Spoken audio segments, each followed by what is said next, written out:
Hey guys, and welcome back to another tutorial. Today we're going to be using Adobe Photoshop to create this double exposure effect. So without further ado, let's just dive straight in and get started with this tutorial. So first things first, I dropped in the image that I'm going to be using. Then we're going to come onto the selection tool, and we're just going to paint over around the edge of the image like this. And we're just going to be cutting out this woman from the image. Shift Control I or Shift Command I to invert the selection, then click this select and mask button at the top. Using this tool here, we're going to just brush away the hair, and what this is going to do is really make it more realistic, the corners and the edges of the hair, just kind of, because obviously the hair isn't a perfect straight edge, it's a little bit frilly and spiky, so that's going to do that. Then I'm going to come onto contrast, boost the contrast, which is just going to make it sharper, and then smoothen it out a little bit just to make it a little bit more curved. Then click OK. Control J or Command J is going to duplicate that layer, and I'm going to delete the one underneath, and that's how we have that selection there. Now I appreciate this is a very quick tutorial, but it's really not that much, that very complicated, and just rewatch it if you do get stuck on anything. So Shift Control U or Shift Command U is going to turn it black and white. Then what we're going to do is we're going to drop in our background layer, which is going to be this one here, and I'll show you in just a second what it actually looks like. We're going to place that on top.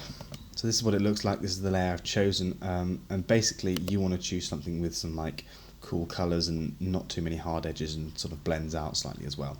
So I'm going to do Option or Alt and click that to the layer below, so that's going to create a clipping mask. You can then also move this along if you want, to position it in however you want it. Next thing to do is click on this mask button here. Make sure black is your foreground color and your hardness is on 0%. We're just going to paint out like this, and then we're going to paint just so we have some details of the skin, to the eyes and the lips, and a bit of the cheek as well. Okay, next thing to do is Option or Alt on this bottom layer, which is just going to duplicate it to the top. Then come onto your blending modes and then just put it on lighten. Now from here you can see we kind of have the sky bleeding through in the dark areas, but then we've also got the skin showing here. Now we don't want to show all the skin, so we're going to put the opacity on about 35%. And what that's going to do is actually allow some contours to be shown instead of just this solid block of colour. Okay, now what we're going to do is another mask, and from here we're going to just paint in, make sure you're on this mask layer and black is your foreground colour, and you're just going to darken up this area at the bottom like this. You can also like paint out the ears and the collarbones a little bit more if you want to, but I kind of like seeing a little bit more. Okay, so that's basically it. That's the double exposure effect pretty much done. We're just going to add in a couple more details now. So I've added a new layer, and I'm just going to do Shift Delete, which is going to fill this layer with white, so that's going to be our background colour.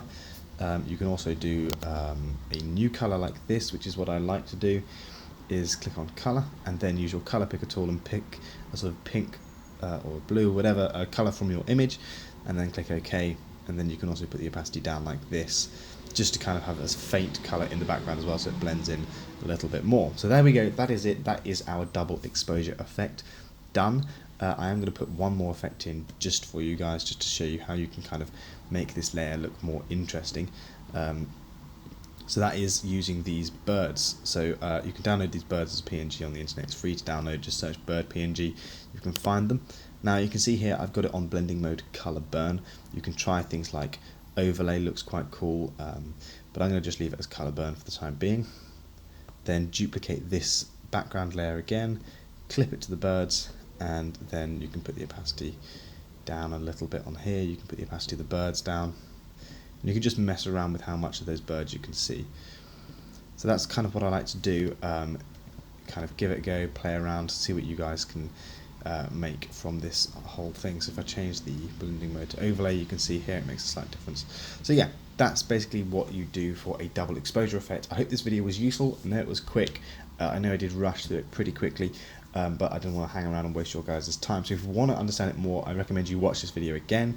If not, you can grab our Lightroom presets, our Photoshop actions, everything, our Lightroom course. It's all on sale. The top link in the description. If you grab those, it just supports us, supports the channel, and allows us to continue doing these videos. If you don't, that's perfectly fine. We'd love to see in the videos a bit more, so don't forget to like and subscribe, and I'll see you in the next one. Live long and prosper.